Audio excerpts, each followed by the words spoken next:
Pozdravljeni. Nick de Vries je imel do velike nagrade Španije rok, da dokaže, ali si zasluži sedež v skuderiji Alfa Tauri ali ne. Zaenkrat o kakšni menjavi ni nobenih novic, mi se pa lahko sprašujemo, ali je nizozemski voznik upravičeno v Formuli 1 ali ne.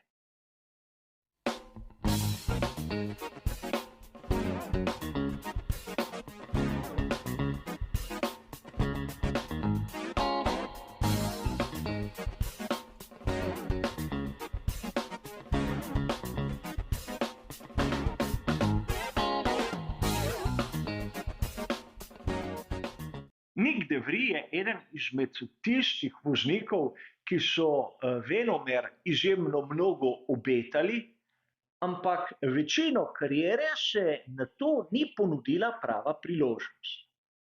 A konec koncev na veliki nagradi Italije smo videli, da tudi takšnim voznikom prej ali slej se lahko nasmehne sreča. Namreč na prvem prostem treningu je Nick de Vries v Monzi testiral za ekipo Aston Martina. In na to je prišla novica. Namreč Alexander Albon je imel zdravstvene težave, nujno je moral na operacijo slepiča, Nick de Vries je bil pa tam pripravljen, da vskoči.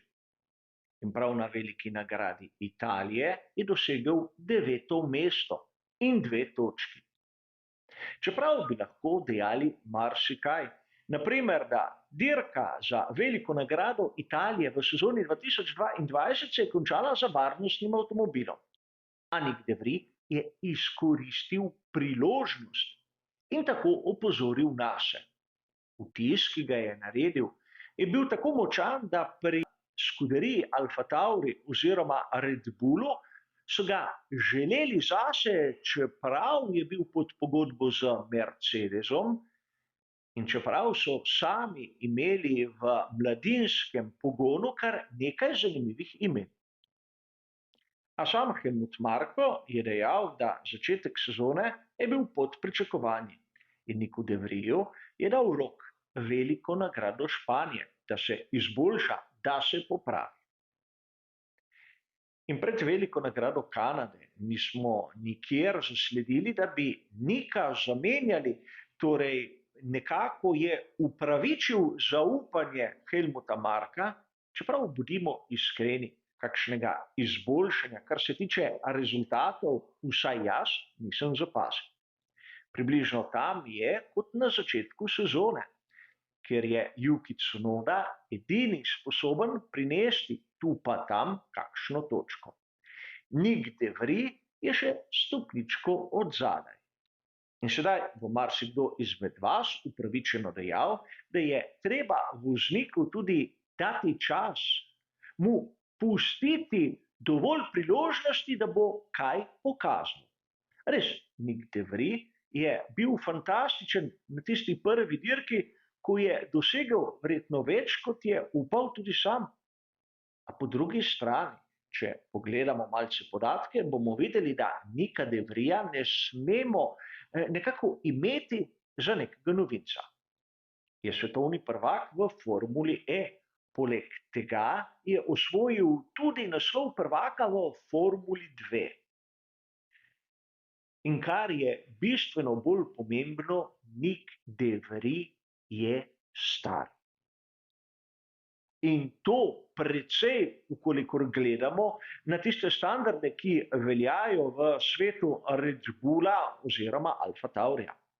Namreč Nick de Vries je rojen februarja leta 1995. Za primerjavo, Max Verstappen septembra 1997. Sedaj lahko primerjamo kariero enega in drugega, ter se zamislimo, koliko časa se lahko da na razpolago tako anagrafsko staremu vozniku. In konec koncev v skuderijo Alfa Tauri se je prišel učiti, ali s svojim talentom, s svojimi izkušnjami v raznih kategorijah dvigniti nivo te ekipe, ki pravzaprav po odhodu Pierra Gaslija ni imela tistega vodilnega, pravega voznika, ki bi zadeve peljal naprej. Namreč, če se mene vpraša, kar sem tudi mnogokrat poudaril v raznih prispevkih, če bi pri Alfa Tauriju imeli možnost imeti še nekoga, ki se bo učil, bi raje sedež dali Liamu Lawsonu. In konec koncev, to je vprašanje, ki je zanimivo, kajti pri Red Bullu imajo pod pogodbo Daniela Ricciarda. Vemo, tudi o tem smo govorili pred kratkim, da je on uradno pod pogodbo z McLarenom in ukolikor bi sedel v bolid, bi to pomenilo bistveno manj denarja zanj. A po drugi strani menim, da denar pri sferi Red Bulla oziroma Alfa Taurija ni težava. Težava je nekje drugje. Namreč bolid ekipe se ne razvija v pravo smer. Prvi voznik je Yuki Tsunoda, ki je simpatičen, je talentiran, se mora dokazati, ampak nima potrebnih izkušenj za to vlogo. On rabi nekega mentorja, ki bi ga znal voditi, ne pa da je njemu prepuščena ta vloga. In to pomeni, da Nick de Vries, vsaj kar se mene tiče, ne dosega tistega, kar bi od njega pričakovali. Povedal sem, da je bistveno starejši od Maxa Verstappena. Prvak v Formuli 2 je bil v sezoni 2019. In sedaj vsak od nas se lahko začne spraševati, kje je takrat bil Max. Seveda v Formuli 1 na vodilnih položajih, kjer je že nabral kar nekaj izkušenj in tudi zmag. Torej, vidimo, da njegov rojak de Vries nima tistega nekaj posebnega, ki mu bi omogočilo obstanek v svetu Formule 1. In če se mene vpraša, do sedaj ni pokazal niti trohlice onega, kar smo videli na veliki nagradi Italije. Torej, vprašanje je več kot upravičeno. Je na dirki v Monzi leta 2022 imel srečo, je bila to njegova, imenujemo jo, dirka življenja, ali je treba imeti še malce potrpljenja, kajti Nick de Vries prej ali slej bo pokazal svoj talent.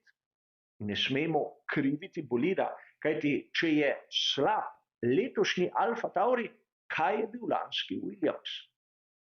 In zopet smo tam, kjer mi navdušenci nimamo dovolj podatkov. Namreč o zadevah lahko presojamo samo iz tistega, kar vidimo na televizijskih ekranih in kar preberemo v raznih člankih. A tu bi rad poudaril nekaj. Nicku de Vriesu niso ponudili nobenega programa v Formuli 1, ko je osvojil naslov. Raje so ga pri Mercedesu preusmerili v Formulo E, ki je, bodimo iskreni, druga izbira za vse tiste, ki pridejo tako visoko do Formule 2. In kar je še bolj zanimivo, v trenutku, ko se je ponudila priložnost v sferi Red Bulla, pri Mercedesu niso imeli nobenih zadržkov in nobenih pripomb. Lepo so Nicku zaželeli vso srečo in ga prepustili seveda Helmutu Marku in njegovim sodelavcem. Torej, že tu se lahko začnemo spraševati, zakaj pri tovarniški ekipi Mercedes niso vlagali v Nicka de Vriesa, podobno kot so storili na primer s Georgeom Russelom. Je morda med njima tudi kakšna razlika v talentu, v kvaliteti, v sami hitrosti? Ne vem, ker nimam dovolj podatkov, ampak glede na to, kar se dogaja, morda.